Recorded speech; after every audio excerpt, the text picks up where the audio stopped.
राधे, जय श्री कृष्ण। आज हम सुनेंगे कार्तिक मास के महात्म्य कथा अध्याय 23।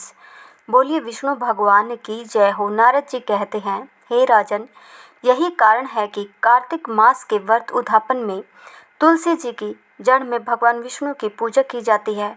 तुलसी भगवान विष्णु को अत्यधिक प्रीति प्रदान करने वाली मानी गई है। हे राजन, जिनके घर में तुलसी वन है वह घर तो तीर्थ के समान है। वह यमराज के दूत कभी नहीं आते। तुलसी का पौधा सदैव सभी पापों का नाश करने वाला है और अभीष्ट चिंतन, कामिक, वाचिक और मानसिक सभी तरह के पाप नष्ट हो जाते हैं। जो मनुष्य तुलसी दल से भगवान का पूजन करते हैं वह पुनः गर्भ में नहीं आते, अर्थात जन्म मरण के चक्कर से छूट जाते हैं। तुलसी दल में पुष्कर आदि समस्त तीर्थ, गंगा आदि नदियाँ और विष्णु पर्वती सभी देवता निवास करते हैं। नारद जी कहते हैं, हे राजन, जो मनुष्य तुलसी की काष्ठ का चंदन लगाते हैं उन्हें सहज ही मुक्ति प्राप्त हो जाती है और उनके द्वारा किए गए पाप उनके शरीर को छू भी नहीं पाते। जिस घर में तुलसी के पौधे की छाया होती है वहाँ पर पितरों की तृप्ति होती है। जिसके मुख में, कान में और मस्तक पर तुलसी का पत्ता दिखाई देता है उसके ऊपर यमराज भी दृष्टि नहीं डाल सकते। फिर दूतों की तो बात ही क्या है। जो प्रतिदिन आदर से तुलसी जी की महिमा को सुनते हैं वह सभी पापों से मुक्त हो जाते हैं और ब्रह्मलोक को जाते हैं। इसी प्रकार आंवले का वृक्ष भी सभी पापों का नाश करने वाला है। आंवले का वृक्ष भगवान विष्णु को प्रिय है। इसके स्मरण से मनुष्य गोदान का फल प्राप्त करता है। जो भी मनुष्य कार्तिक में आंवले के वन में भगवान विष्णु की पूजा करता है, आंवले की छाया में भोजन करता है, उसके सभी पाप नष्ट हो जाते हैं। आंवले की छाया में मनुष्य जो भी पुण्य करता है वह कोटि गुना अधिक हो जाता है। जो मनुष्य आंवले की छाया के नीचे कार्तिक में ब्राह्मण दंपत्ति को एक बार भी भोजन देकर स्वयं भोजन करता है वह अन्न दोष से मुक्त हो जाता है। लक्ष्मी प्राप्ति की इच्छा रखने वाले मनुष्य को सदैव ही आंवले से स्नान करना चाहिए। नवमी, अमावस्या, सप्तमी, संक्रांति, रविवार, चंद्र ग्रहण और सूर्य ग्रहण के दिन आंवले से स्नान नहीं करना चाहिए। जो मनुष्य आंवले की छाया में बैठकर पिंडदान करता है उसके पितृ भगवान विष्णु के प्रसाद से मोक्ष को प्राप्त होते हैं। जो मनुष्य आंवले के फल और तुलसी दल को पानी में मिलाकर स्नान करते हैं उन्हें गंगा स्नान करने का पुण्य मिलता है। जो मनुष्य आंवले के पत्तों और फलों से देवताओं का पूजन करते हैं उन्हें स्वर्ण मणि और मोतियों द्वारा पूजन का फल प्राप्त होता है। कार्तिक मास में जब सूर्य तुला राशि में होते हैं तब सभी तीर्थ, ऋषि, देवता और सभी यज्ञ आंवले के वृक्ष में वास करते हैं। जो मनुष्य द्वादशी तिथि को तुलसी दल और कार्तिक में आंवले की छाया में बैठकर भोजन करता है उसे 1 वर्ष तक अन्न संसर्ग में से उत्पन्न हुए पापों का नाश हो जाता है। जो मनुष्य कार्तिक में आंवले की जड़ में भगवान विष्णु का पूजन करते हैं उन्हें श्री विष्णु क्षेत्र के पूजन का फल प्राप्त होता है। आंवले और तुलसी की महत्ता का वर्णन करने में तो श्री ब्रह्मा जी भी समर्थ नहीं है, इसलिए धात्री और तुलसी जी की जन्म कथा सुनने से मनुष्य अपने वंश सहित भक्ति को प्राप्त करते हैं। यहाँ पर कार्तिक मास मातमी के 23वें अध्याय की कथा समाप्त होती है। बोलिए श्री विष्णु भगवान ने की जय हो। अब मैं आपको पथवारी माता की एक बिल्कुल नई कहानी सुनाती हूँ। किसी ने पूछा था कि पथवारी माता कौन होती है, पथवारी माता की पूजा कैसे होती है, तो आज मैं आपको एक कथा के माध्यम से बताती हूँ कि पथवारी माता कौन है और उनकी पूजा कैसे शुरू हुई। बोलिए पथवारी माता की जय हो। एक समय की बात है, भगवान सत्यनारायण और देवी सतसई पूर्णिमा पृथ्वी पर आए। पृथ्वी पर विचर हुए मानव कल्याण की बातें करने लगे। एक गांव से कुछ दूर जाकर एक निर्जन स्थान पर एक कुआं था और वहां पर एक शिला पर बैठ गए संसार के कल्याण की बातें करने में इतने तल्लीन हो गए कि उन्हें समय का आभास ही नहीं रहा। तभी उन्हें पास में एक नारी का दुखी होने का स्वर सुनाई दिया। वह रोते रोते कह रही थी, हे ईश्वर, मेरी रक्षा करो, मैं बहुत दुखी हूँ, विदाओं की मारी हूँ, मेरी रक्षा करो, हे ईश्वर, मेरी सहायता करो। इतनी करुणा पुकार सुनकर उन दोनों को समय का आभास हुआ। वे सोचने लगे कि हमें यहाँ पर आए बड़ा समय बीत चुका है। तभी वे वहाँ से उठ खड़े हुए। अभी वे उठे ही थे कि जिस शिला पर वे बैठे थे और संसार के कल्याण की बातें कर रहे थे, वह शिला तेजस्वी स्वरूप होकर चमकने लगी। यह देखकर देवी पूर्णिमा ने कहा कि यह पत्थर की शिला पूर्णिमा के दिवस यानी पूर्णिमा के वार के दिन जन कल्याण करने में समर्थ हो गई है। अब यह मनोरथ पूर्ण शिला आज के शुभ वार से जुड़ने के कारण पत्थरवारी कहलाएगी। जो ईश्वर को अर्पित करते हुए ऐसी कोई भी पत्थर की निर्मित शिला बनाएगा और अपने गांव में रखेगा, उसकी पूजा अर्चना करेगा, उसके मन में शुभ प्रेरणा होगी, उसके सभी काम सिद्ध हो जाएंगे, उसे सभी कष्टों से मुक्ति मिल जाएगी। यह वचन कहकर भगवान सत्यनारायण उस नारी को खोजने चले जिसका करुण पुकार उन्हें सुनाई दी थी। थोड़ी दूर जाने पर उन्हें एक रोती बिलखती स्त्री दिखाई दी। वह बहुत दुखी दिखाई दे रही थी। भगवान सत्यनारायण ने उससे पूछा कि तुम कौन हो और इतनी दुखी अवस्था में यहाँ पर क्यों बैठी हो। तब उसने रोते हुए कहा कि मैं दुखों की मारी हूँ और मैं नहीं जानती मुझे किन कर्मों की सजा मिल रही है, कृपया आप मेरा मार्गदर्शन करें। तब देवी पूर्णिमा ने उसे कहा कि हे बेटी, तुम्हें अपने पहले के जन्मों के कर्मों का फल मिल रहा है। पहले के जन्म में जब भी कोई तुम्हें भगवान की कथा में बुलाने आता तो तुम उसे कह देती थी कि मेरे पास बहुत काम है, मैं घर के कामों में व्यस्त हूँ और कथा में नहीं जाती। कभी कभी कह देती थी कि थोड़ी देर में आती हूँ और टाल देती, कभी कथा में नहीं जाती। अगर कोई भक्त तुम्हें प्रसाद भी दे जाता तो तुम उसे ढकोसला कहकर किसी कुत्ते को डाल देती। तुमने कभी भी कथा का प्रसाद तक ग्रहण नहीं किया। घर आए भिखारी कोई कितना भी मांगे पर उसे जवाब तक नहीं देती थी। वह बेचारा आवाज़ लगाता रहता और थक कर चला जाता, लेकिन तुम घर के कामों में लगी रहती और उसकी अपेक्षा करती।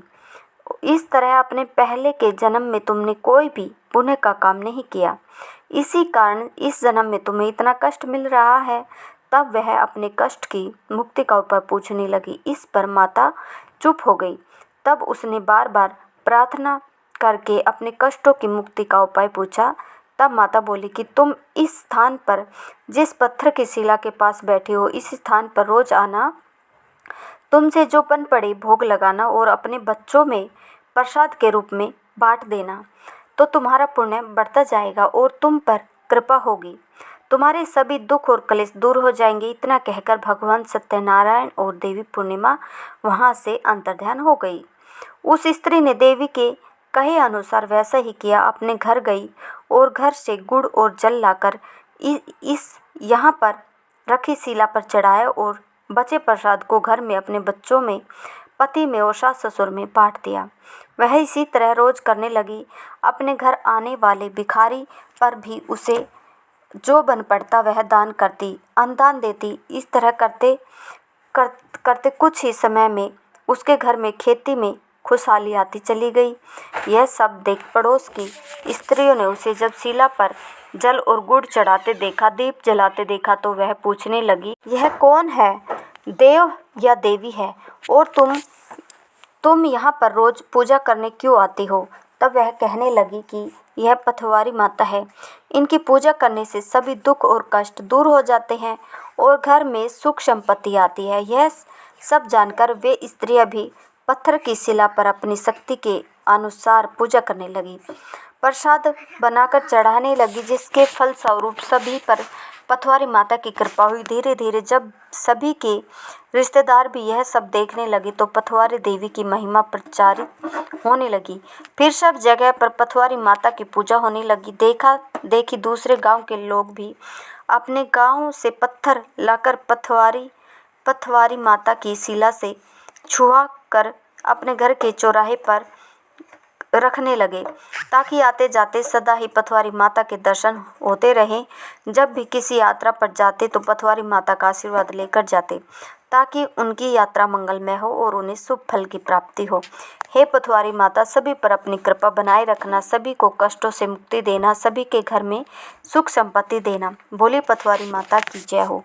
अब हम सुनेंगे कार्तिक मास में सुनी जाने वाली चटक बिंदा की कहानी। बोली विधायक जी महाराज की जय हो। एक भाई बहन थे। कार्तिक के महीने में व्रत करती थी, सभी देवताओं का पूजन करती थी, लेकिन उसने कभी भी चटक बिंदा की पूजा नहीं की थी। चटक बिंदा की पूजा के नाम से आसन झाड़ कर उठकर बैठ जाती थी। इस पर चटक बिंदा भगवान नाराज हो गए और कहने लगे कि मैं तो इसको दोष लगाऊंगा और पातक लगाऊंगा। अब तो चटक बिंदा महाराज ने एक आदमी का वेश बनाया और रात के समय बहन के कमरे की तरफ आए और उसके बिस्तर के चारों तरफ चक्कर लगाते जाते और पान की पीक थूकते जाते। मिठाई खाकर उसका दोना उसके बिस्तर के पास ही रख जाते। इस तरह से चटक बिंदा महाराज रोज आदमी के वेश में बहन के कमरे में आने लगे। एक दिन भाभी सफाई कर रही थी, तब उसने देखा कि पलंग के पास पान की पीक थूकी पड़ी है और मिठाई के खाली दोने पड़े हैं। भाभी का माथा ठनका। वह तो भागी भागी गई अपने पति के पास और बोली, वैसे तो तुम्हारी बहन बहुत पूजा पाठ वाली बनती है, बहुत संस्कारी बनती है, वैसे रात को उसके पास आदमी आते हैं। भाई को यह बात सुनकर बड़ा गुस्सा आया और वह बोला कि मेरी बहन तो बहुत पूजा पाठ वाली है, उसके बारे में ऐसी बातें मत करो। तब भाभी बोली, हाँ हाँ देखी है तुम्हारी बहन, जाकर कमरे में देखो क्या हाल हो रहा है। तब वह कहने लगा कि मेरी बहन के बारे में कुछ भी उल्टा सीधा मत कहो। मेरी बहन तो पान के पत्तों से भी हल्की है, चाहे तो तुल कर देख लो। अब बहन को तुलवाया गया, लेकिन वह इतनी भारी हो गई कि बहुत सारे पान के पत्ते चढ़ा दिए, पर फिर भी वह तुली नहीं। अब तो भाई को भी बड़ा गुस्सा आने लगा। भाई ने रात में क्या किया कि छुपकर कमरे में बैठ गया और देखने लगा। थोड़ी देर में आधी रात में उसने देखा कि एक आदमी आया, बहन के पलंग के चारों तरफ चक्कर लगाने लगा। पान खा कर पीक वहीं थूक दी, मिठाई खाई और दोने वहीं फेंक दिए और जाने लगा। जब वह जाने लगा तो भाई ने उससे पकड़ लिया। बोला, तू कौन है? तो वह बोला कि मैं तो चटक बिंदा हूँ। तब भाई ने पूछा कि तुम यहाँ क्या करने आए हो मेरी बहन के कमरे में? तो वह कहने लगा, तुम्हारी बहन को दोष लगाने आया हूँ। तेरी बहन कार्तिक का व्रत करती है, कार्तिक में पूजा करती है, सभी देवी देवता का पूजन करती है, पर मेरा नाम भी नहीं लेती।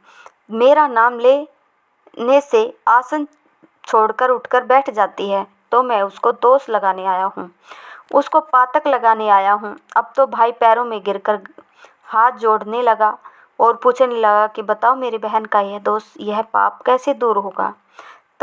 तब चटक बिंदा महाराज बोले कि तुम दोनों बहन भाई तीर्थ करने जाना, एक साथ जाना। तुम्हें एक साथ देखकर लोग तरह तरह की बातें करेंगे। कोई कहेगा भाई बहन है, कोई कहेगा पति पत्नी है, कोई कहेगा भगा कर लाया है। उनको दोष लगता जाएगा और तुम्हारी बहन का दोष उतरता जाएगा। उस कुएं तुम्हें कच्चे पानी खींचना है। रास्ते में एक कुआं आएगा और वहाँ से तुम्हें पानी खींचना है। बहन खींचेगी तो तुम्हें नहलाएगी, तुम खींचोगे तो बहन को नहलाओगे। अगर सूत नहीं टूटा तो समझ लेना तुम्हारे दोष उतर रहे हैं। आगे जाओगे तो एक मैया मिलेगी, उसको बच्चा होने वाला होगा, बहुत दर्द हो रहा होगा, लेकिन कोई भी उसकी मदद नहीं कर पा रहा होगा। तुम दोनों बहन भाई उसको हाथ लगाना। अगर उसको बच्चा हो गया तो समझना तुम्हारे दोष उतर रहे हैं। तीर्थ पर जाओगे तो वहाँ के पट बंद मिलेंगे, पट किसी से भी नहीं खुल रहे होंगे। सभी लोहार बढ़ाई सभी कोशिश करेंगे, थक जाएंगे। तब तुम दोनों भाई बहन अपने हाथ लगाना। अगर धक्का मारने से पट खुल गए तो सोचना तुम्हारे दोष उतर गए। अब तो दोनों भाई बहन तीर्थ करने चल दिए। चलते चलते लोग तरह तरह की बातें करने लगे। कोई कहता पति पत्नी है, कोई कहता भाई बहन है, कोई कहता भगा कर लाया है। इस तरह उनके दोष उतरते रहे, लोगों पर चढ़ते रहे। अब आगे गए, कुआं मिला, दोनों ने कच्चे सूत से पानी खींचा, एक दूसरे को नहलाया। तो बहन कहने लगे, भाई लगता है हमारे पाप नष्ट हो रहे हैं। थोड़ा आगे चले तो एक गाय तड़फ रही थी, कष्ट से व्याकुल हो रही थी। भीड़ जमा थी तो उन्होंने पूछा, क्या हो रहा है?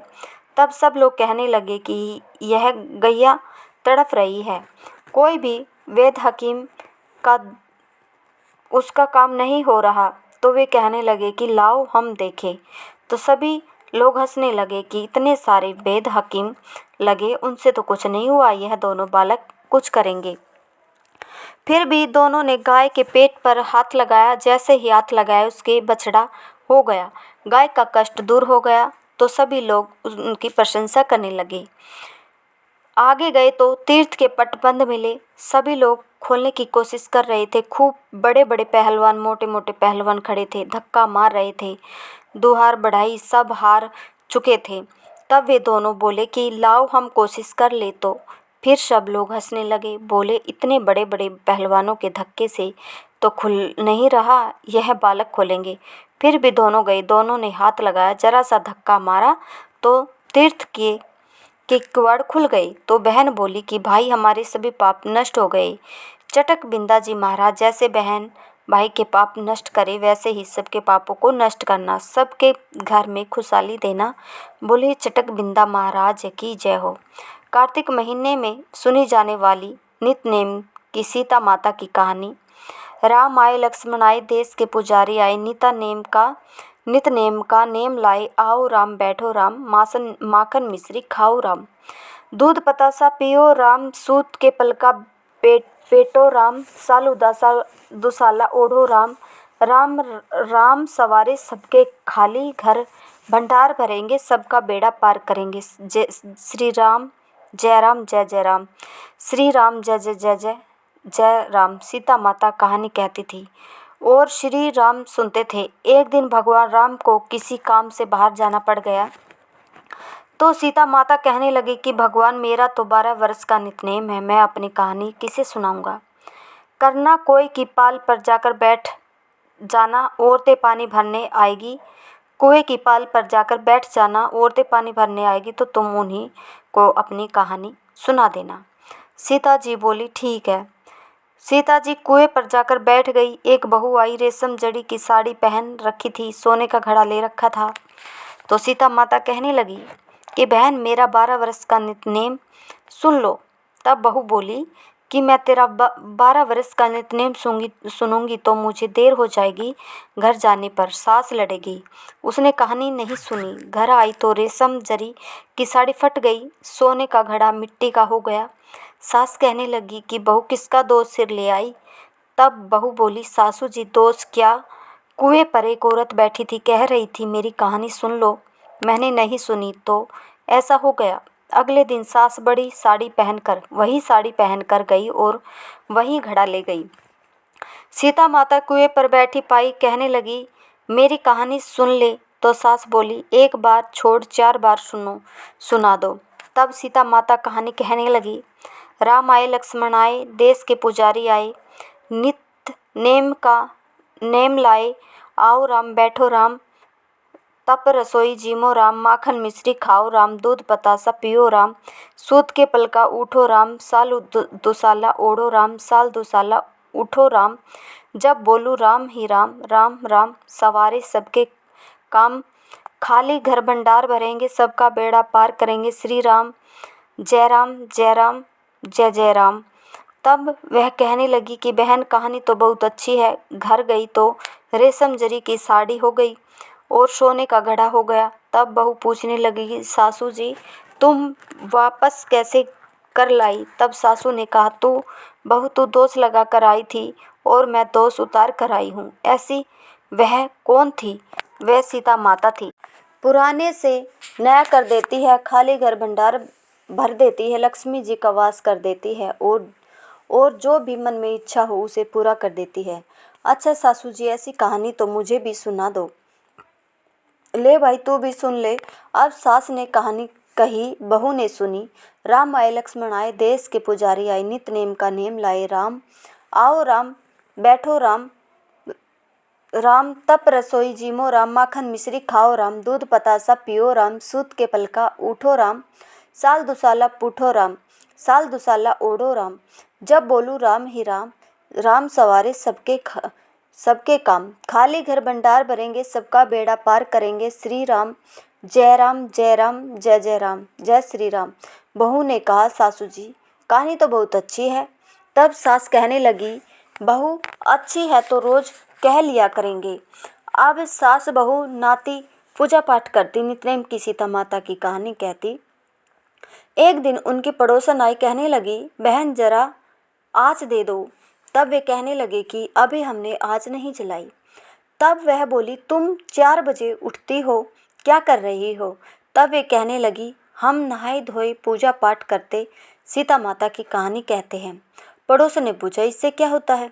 तब वह कहने लगी, सीता माता की कहानी कहने से अटूट भंडारे भर जाते हैं, सारे कार्य सिद्ध हो जाते हैं। तब पड़ोसन कहने लगी कि ऐसी कहानी तो मुझे भी सुना दो। तब सास कहने लगी, पड़ोसन सुनने लगी।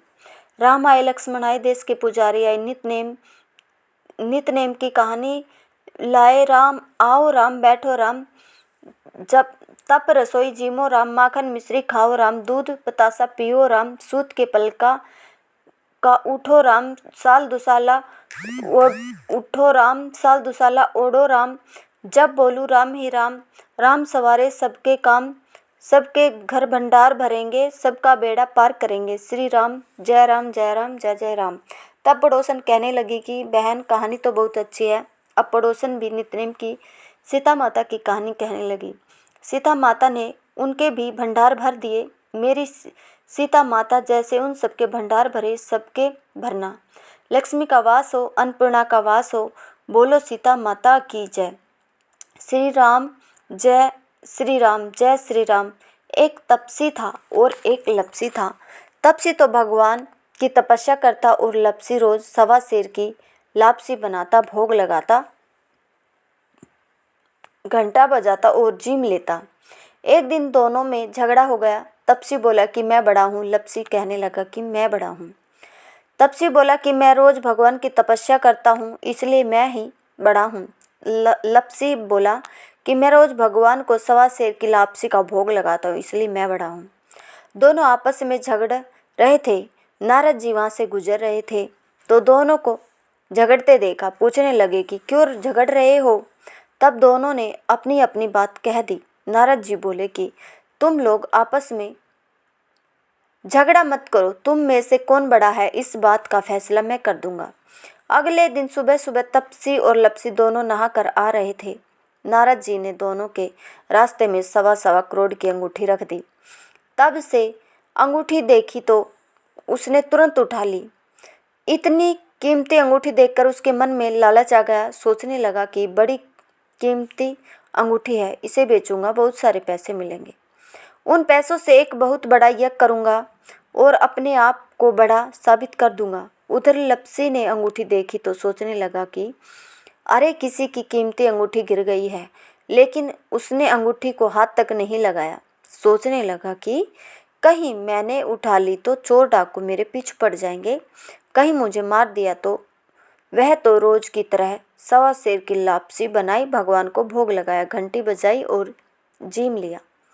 थोड़ी देर में नारद जी वहाँ पर आए। दोनों कहने लगे कि बताओ नारद जी, हम दोनों में से कौन बड़ा है?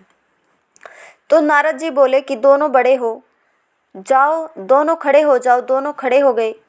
जैसे ही दोनों खड़े हुए, तपसी के पैर के नीचे से अंगूठी निकली जो उसने तपस्या करते टाइम अपने पैर के नीचे छुपा ली थी।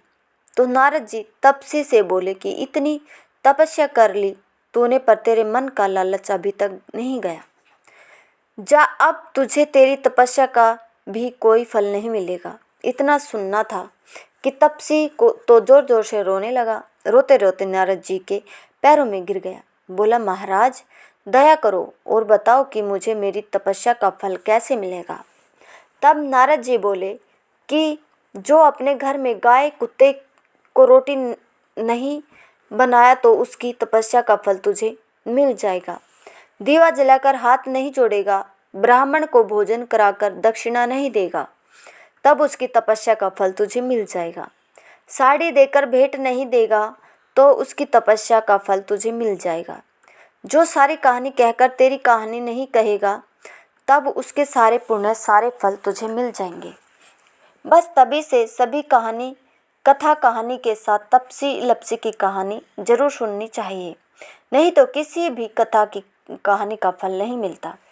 बहुत समय पहले की बात है। एक दिन भगवान शिव ने सोचा कि चलो मृत्युलोक में जाकर देखूं कि क्या क्या हो रहा है। बहुत समय हो गए मैं मृत्युलोक पर नहीं गया। बस ऐसा सोचकर भगवान शिव मृत्युलोक में भ्रमण करने के लिए तैयार होने लगे। भगवान शिव को तैयार होते देखकर माता पार्वती ने पूछा कि प्रभु आप कहाँ जा रहे हैं। तब भगवान शिव ने कहा, हे देवी, मैं मृत्युलोक में जा रहा हूँ। बहुत समय हो गया मैं नहीं गया। मृत्युलोक में क्या क्या हो रहा है। तब माता पार्वती ने सोचा कि भगवान मृत्युलोक में भ्रमण करने जा रहे हैं, मैं भी साथ चलती हूँ। तो उन्होंने भगवान शिव से आग्रह किया, हे प्रभु मुझे भी अपने साथ ले चलो। तब भगवान शिव ने कहा कि नहीं देवी, मृत्युलोक में भ्रमण करने से आप थक जाओगी, आपको भूख प्यास लगेगी, आप रहने दो। लेकिन माता पार्वती तो जिद पर अड़ी थी। उन्होंने कहा, नहीं प्रभु, ना मैं थकने लगूंगी, आप मुझे ले चलो। मैं नहीं थकूंगी, आप मुझे ले चलो। अब माता पार्वती की जिद के आगे भगवान शंकर को झुकना पड़ा। वे माता पार्वती को साथ लेकर मृत्युलोक में गए। अभी थोड़ी दूर ही चले थे कि माता पार्वती को थकान होने लगी। भूख प्यास भी लगने लगी तो एक स्थान पर बैठ गई और भगवान से बोली, हे प्रभु, अब मैं आगे नहीं चल सकती, मैं तो बहुत थक गई हूँ और मुझे भूख प्यास भी लगी है। तब भगवान शिव ने कहा, हे देवी, मैंने तो पहले ही कहा था कि आप मत चलो, लेकिन आपने नहीं मानी। आप कर क्या सकते हैं। भगवान शिव और माता पार्वती भोजन की तलाश में थोड़ा आगे चले। भगवान शिव और माता पार्वती जोगी और जोगन के भेष में थे। जाकर उन्होंने गांव में एक दरवाजे पर आवाज़ लगाई। वह घर उस गांव के साहूकार का था। अंदर से एक महिला ने दरवाज़ा खोला तो पूछने लगी, क्या बात है, क्यों शोर मचा रहे हो। तब भगवान शिव जी जोगी के भेष में थे, कहने लगे कि हे माता, हमारी पार्वती जी को प्यास लगी है, इन्हें खीर खांड का भोजन चाहिए। तो यह महिला तो बहुत क्रोधित हो गई और कहने लगी, अगर तुम दोनों को खीर खांड का भोजन चाहिए था तो कुछ काम क्यों नहीं करते। देखने में तो हटे खटे लगते हो, ऐसे भीख मांगते तुम्हें शर्म नहीं आती। जाओ यहाँ से, मेरे घर में कुछ नहीं है। और इतना कहकर उसने भगवान शिव और माता पार्वती के सामने ही दरवाज़ा बंद कर दिया। भगवान शिव और माता पार्वती वहाँ से चल दिए। आगे चलते चलते एक घर आया। बहुत टूटा फूटा सा घर था।